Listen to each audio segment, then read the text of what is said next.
Estimating rehab costs like an expert. Hi, I'm Phil Pustiowski with FreedomMentor.com. I'm a full-time real estate investor. I'm a real estate mentor to investors all across the United States and Canada. I've been a part of thousands of real estate transactions at this point.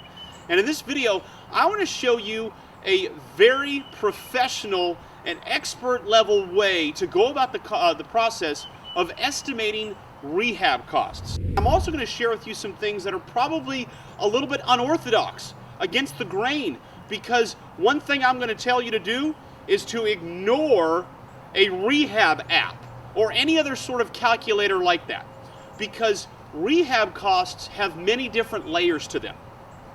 It has to do with the creativity, number one, of how you can get something solved. For example, I want you to take a look at the roof. If you were to drive up to this roof today, you would look at it and it would look like it needs to be replaced. But this roof is only 9 years old, and the discoloration could easily be solved by cleaning the roof with some bleach. So that is creativity. So one person looks at this and says, oh, needs a new roof. I look at this and say, oh, the roof needs to be cleaned for $300. So number one is creativity. Number two is what the overall goal is. Is somebody going to buy this, fix it up completely, and then resell it to a retail buyer? Are they going to just try to clean it out and try to do what we call a prehab and flip it to a novice or contractor investor buyer? Are you going to take it over and rent it out? Next is the neighborhood. Depending on the level of the neighborhood, that's going to determine the level of the materials you're going to want to get. So you can get really high level paint or really low level paint, and that's going to be determined by the neighborhood. You know, if you're remodeling the Taj Mahal, you're going to need the nicest materials. The next thing is labor costs. What part of the country are you in? What are the costs going to be for the labor for someone to show up and do the work? And one fascinating thing is the cost of labor does not always equal quality. Sometimes the best contractors are not that expensive. So that plays a role as well. And finally, just what needs to be done.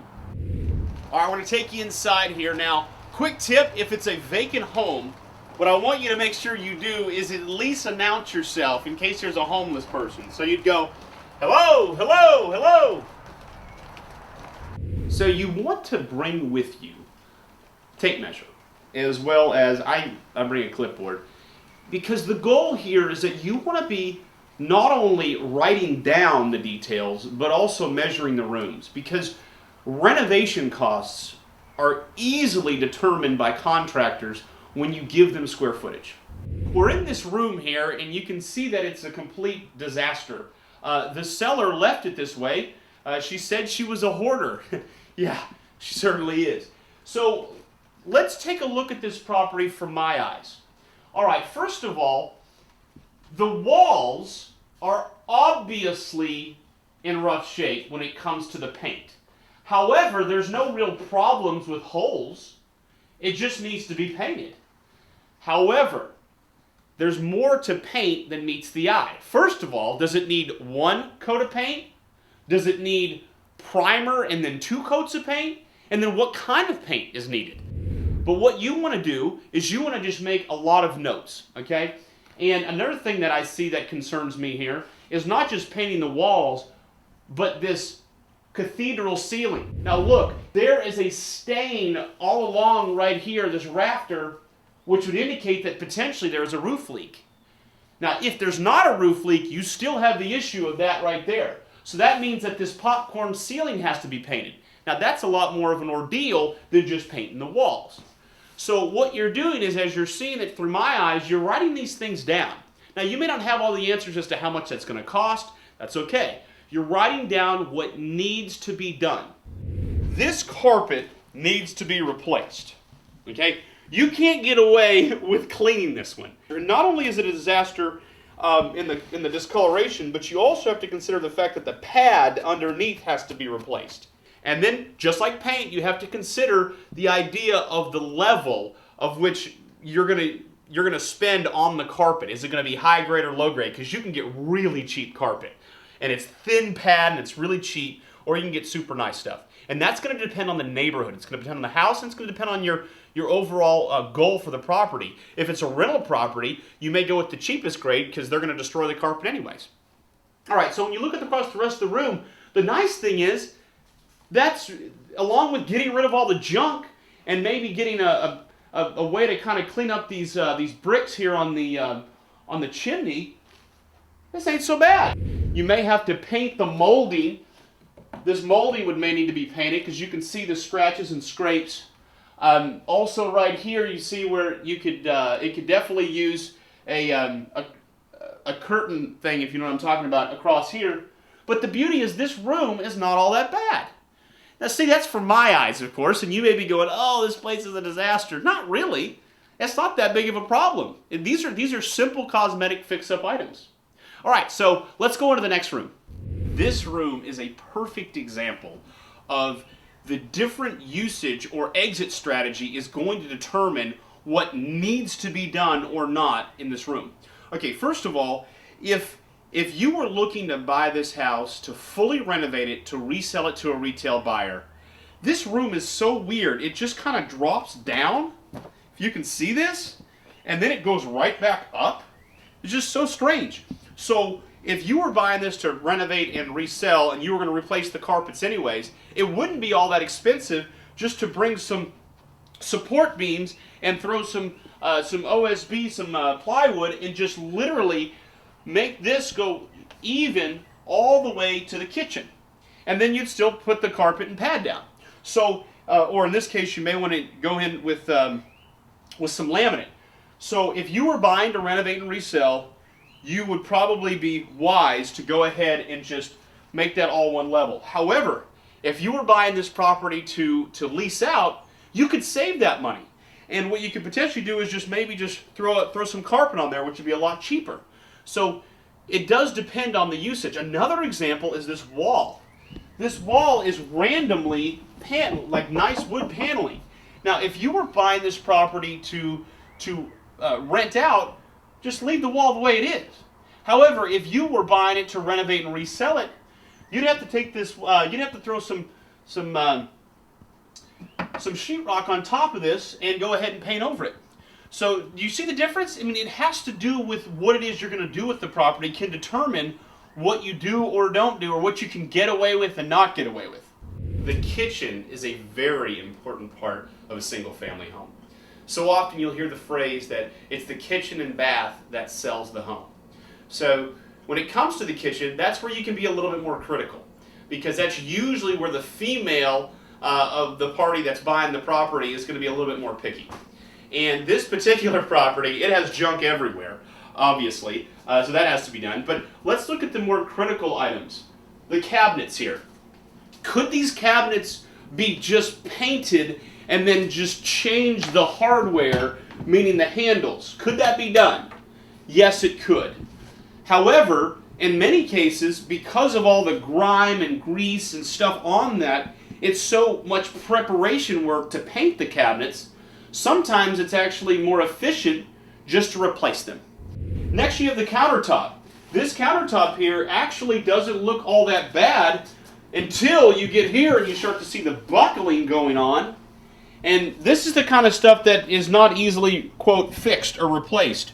So what that means is the countertop most likely would have to be replaced. The oven. This was probably the original oven when this home was built, like in 1980. So this is obviously not gonna last. But ovens aren't that expensive anyways. Another little tip I like to share with people is this. When you open up underneath the sink, you have to kick this stuff around, but you want to see if there's any stains, because that'll tell you if the plumbing's leaking up underneath here. Now, I don't see any stains down there, so I think we're okay, but that's a nice little trick for you to see if there's a problem there. Next is going to be the floor. This floor is awful. The nice thing is, replacing the floor is not all that complicated, but you'd probably want to have them come in with laminate, because these days, the new trend is where the laminate, if you're going to go with that, not only would be in the living room and in the hallways, but also in the kitchen. If you were going to go ahead to the extent and replace everything else, you'd also want to make that match and look nice. The walls, again, this is one of those things where, you know, these walls in this room are not that bad, but you might as well go ahead and paint them. And lastly is this light up here. You know, this thing looks pretty lousy. So a couple of things. First, you may want to have the person just paint the wood into a white color. That way it matched the trim, because it's kind of weird. This house has had this kind of this natural wood trim, and it looks 1980, like when it was built. So this would just need to be cosmetically fixed up, and that would really transform the kitchen. And really, the truth of the matter is, if you spent more of your money in the kitchen than other places, it's money well spent. When you're walking around the property and there is a seller with you, one of the nice things is you don't have to overly point out the problems. All you really have to do is, when you see a problem, you make a note. Because they're walking with you and you're talking with them, and they will see that. They will see that you looked at something and you wrote a note. It's kind of like if you were in a meeting with like a psychiatrist, and every time you said something, they went, oh. You know, so then you're like, uh-oh, what did I say? So the same thing happens with the seller. And that way, what happens is, without you having to beat them over the head, it's part of the negotiation strategy, is that as you're walking through the property, and you can make some facial expressions like, but not overly. And what it does is it helps the negotiation. Because what you want to do is you want to be building rapport with the seller while you're walking through the property. And what that does is that lowers what they feel they have in their hands.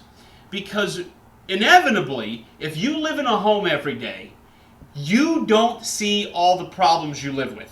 But when some outsider comes in with the clipboard and they're looking around, you see every problem there is, because now all of a sudden it's being magnified. And so that's going to help you. So you want to go through the whole property.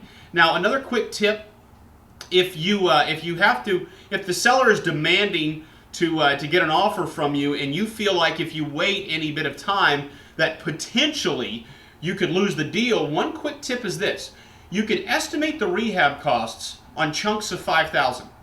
So if it's light cosmetic, $5,000 and fix up. If it needs a little bit more than light cosmetic, $10,000. A little bit more, $15,000. Needs some more work, carpet, paint, bunch more stuff, $20,000. And so you can literally estimate in chunks of $5,000. Now, you may underestimate or overestimate. And either way, here's the good thing. First of all, if you overestimate it, it only helps you. But if you underestimate it, and in fact, a $20,000 rehab is really going to cost you $30,000. Once you have it under contract, once you're going through the due diligence process, you can come back to the seller a week later. You can say, you know what? I talked to my contractor. He looked at the material costs, and there's no way we can get that work done for $20,000. Minimum, it's going to be $30,000, and you can renegotiate. Okay? So that's a quick rule of thumb. The rule of, these 5K chunks. That's a quick rule of thumb for you. All right. So to summarize what the purpose of this video is, it's really to give you my eyes on when I go into a property. And some of the things you've noticed is that I look at things from a bunch of different angles. And that is, if I was going to rent this house versus if I was going to take it down with hard money and renovate and resell it. And so these kind of things can play a role in what, quote, needs to be done and what doesn't need to be done. And I also like to write a lot more notes down than I ever need, because sometimes creativity can trump everything else, because there can be creative ways to solve problems. I want to take you inside the rest of the house just so you can get a quick look at this place. And come with me, because I want to show you something interesting. Get this. What I'm about to share with you is the master bedroom. Now, somebody lived here. I'm not kidding. Are you ready for this? This is the master bedroom. All right. Yeah, exactly. Look at this place. No, this is a big room. This is huge. It'd be hard to get the tape measure. Oh, this is priceless. Cassette tape. Dance aerobics. All right. So you've got the vaulted ceilings, which you have to be cognizant of, because that's going to make the cost of the paint more. But you don't even know what you don't even know back in here. So sometimes you have to just estimate a little bit of a fudge factor just because you got a bunch of junk. All right. So as we come back here, what I find so fascinating is, somebody actually carved out a path so they could get to the master bathroom. And you're going to love this master bathroom. Now, normally I would say that if you were going to fully renovate and resell a house, it would be to pull down the wallpaper and replace it. But this wallpaper is so priceless, I think you keep it. Okay, no, I'm kidding. Don't keep this. This is absolutely hideous. But if you were renting the property, it actually wouldn't matter because the wallpaper does a good job of protecting the walls, especially in a bathroom where you have a lot of moisture. So this master bathroom, as you can see, it's actually segmented. You've got the section with the sink and the vanity, and then you go in, you have the actual shower in the toilet. And in both cases back there, it's really about just cleaning the tile. Remember, I mentioned that just a minute ago.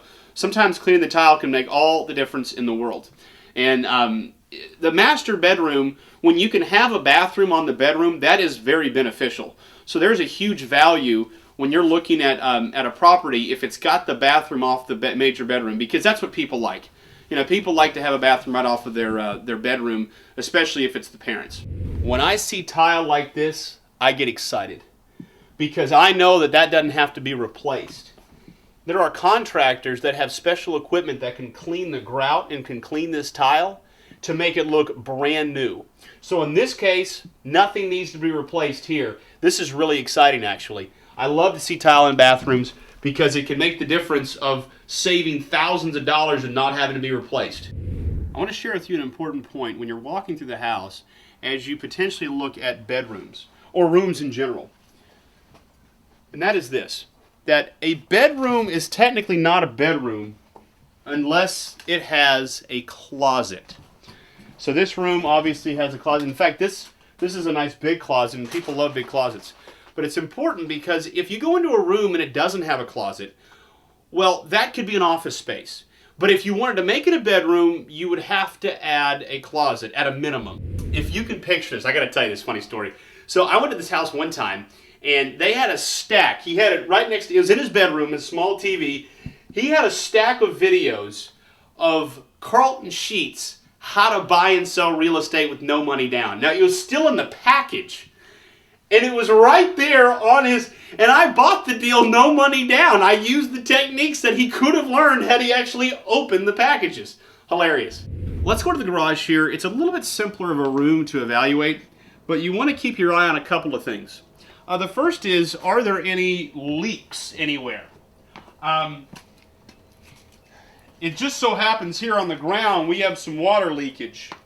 Now that's important because we have the washer-dryer hookups right here.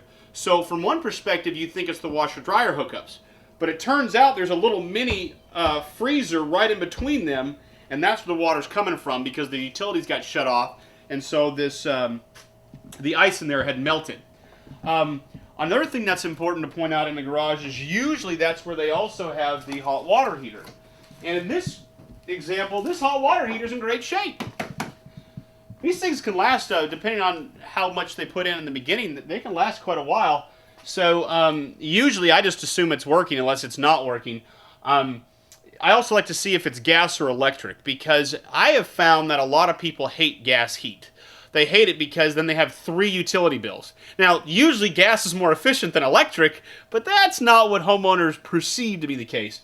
So hot water heater looks to be in good shape. And as you go through the rest of the garage, one thing I like to go do is at least check out the breaker box. Now, I don't necessarily know what's in the breaker box, but I go check it out to see if it's really ancient or not. One of the issues you can run into is sometimes they may have like a 60-watt panel and what's required is 120 volt. That's something you may not know the answer to. However, you can even take a picture of that. You can take a picture of the breaker box if you know an electrician that can help you. Another quick tip is this. If you're trying to be as productive as humanly possible with the trip, then what you may want to end up doing is cutting off the breaker if the utilities are off. Because if you cut the breaker off, then you can just call up the electrical company and they can turn it back on. But if the electricity is on and well, from the breaker it's on, but the electricity company has to go in and turn it on. If they feel like the meter is going to start turning the minute they flip the switch, they may not turn it on. So something as simple as that can really take a lot of your day, because you have to drive all the way back to the property to simply flip the breaker down. Does that make sense? Walking around the outside is really about being perceptive of what potentially could be a problem. So what I'm looking for is, number one, can I get away with the exterior the way it is? Do I have to paint? Is the vinyl siding all cracked and messed up? In this case, if you were going to fully rehab it, you want to paint it, but the paint's not too bad. I look at the landscaping. Now, I know this is a disaster, but you get it cleaned up and you'd be amazed how much better it looks. You don't always have to resaw it and always have to reseed. One big concern I have has to do with water. And look at right there. There is some water damage that's occurring, and it's creating mold right there. So that's going to have to get reflashed. No matter whether it's rented or whatnot, nobody wants to see that. So I'm also looking to see if there are any potential problems with termites. So I'm looking to see, is any wood touching the ground? Because that's a first sign indicator, because now you got a direct route for those termites. I like how there's literally 2 cinder blocks length to keep it off the ground from the termites. If you're way up north, like in the frozen tundra of Green Bay or Vermont, you may not have any problems with termites, otherwise you probably will. So I'm also seeing where you've got torn up screen here. You got a hole right up there. Although that's not a big problem, you would just fill that in with some Bondo.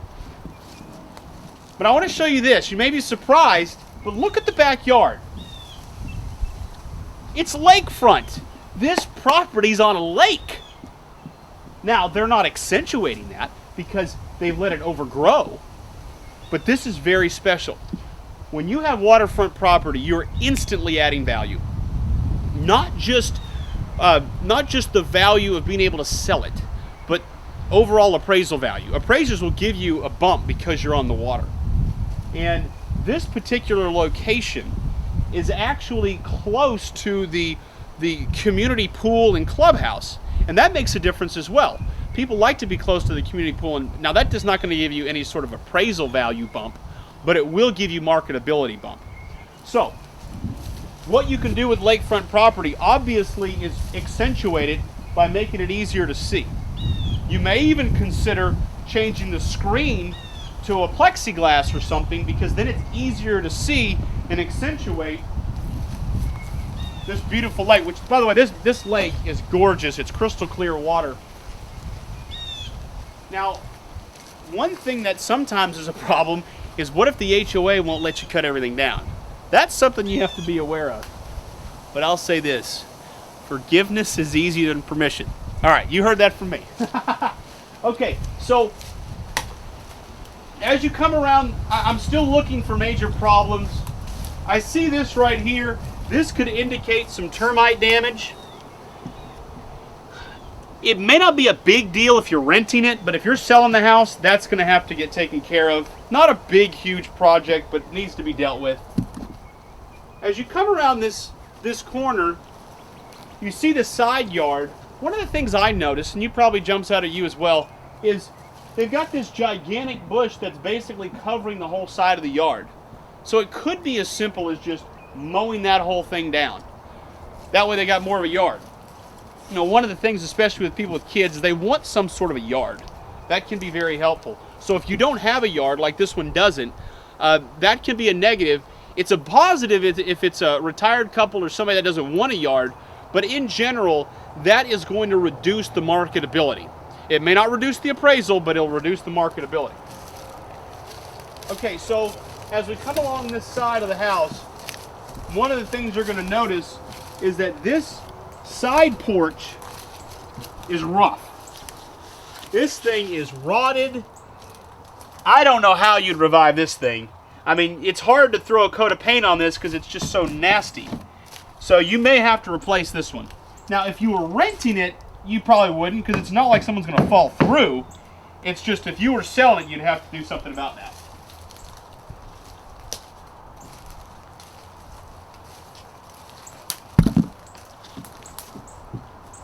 Other than that, what also you have to contend with is the AC unit, and we're about to see that here in a minute. This electrical box looks a little bit more fancy. It's been replaced recently. But the AC is very important because that could be a very big expense. What I like to do is this.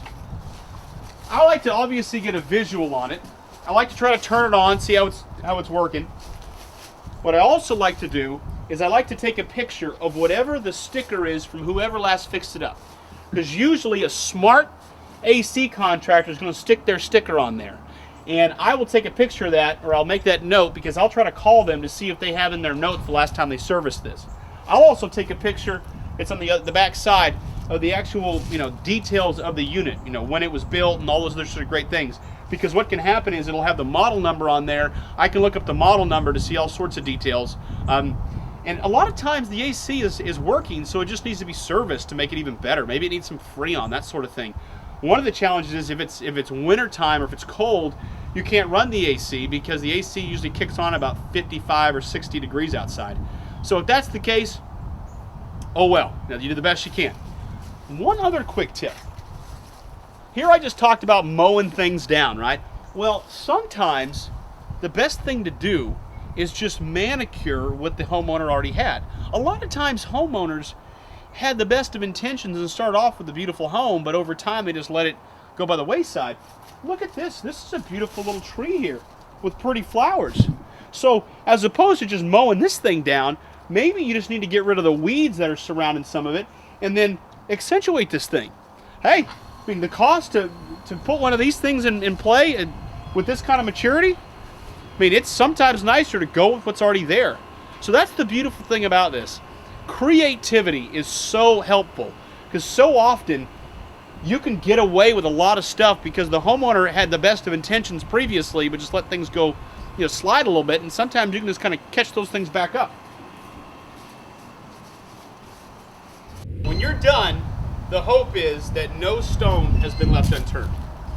Because obviously the most important part of this is to gather as much information as humanly possible.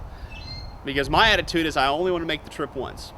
And also sellers, they would rather somebody get a lot done in one trip only because they're hoping to solve their problem. The more motivated they are, the more likely they want to get things done quickly.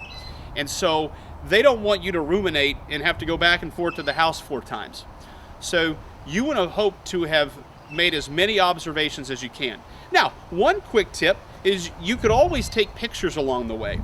I know my brain tends to just, I can just see it in my head, but you may want to take pictures to help remind you of certain rooms and certain things you saw.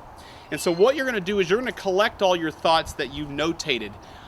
Some people are so technologically friendly that they will go ahead and make all of their notes on their cell phone on, say, an app like Evernote. But you may have written down on a piece of paper the way I do. And so then you would go back to the drawing board, you'd go back to your home office or your office, and that's where you would then break down what you discovered. What needs to be done in this room?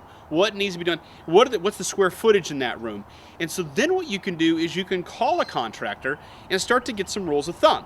What's the material cost going to be? Yeah, this is going to need to be mid-grade. This can be high-grade. This can be low-grade. Ask him what the cost of the materials are. Are there any sales or anything he can get a discount on certain materials? What are his costs for labor? What's easy for him to do? What's difficult? What does he have to sub out? What can he do on his own?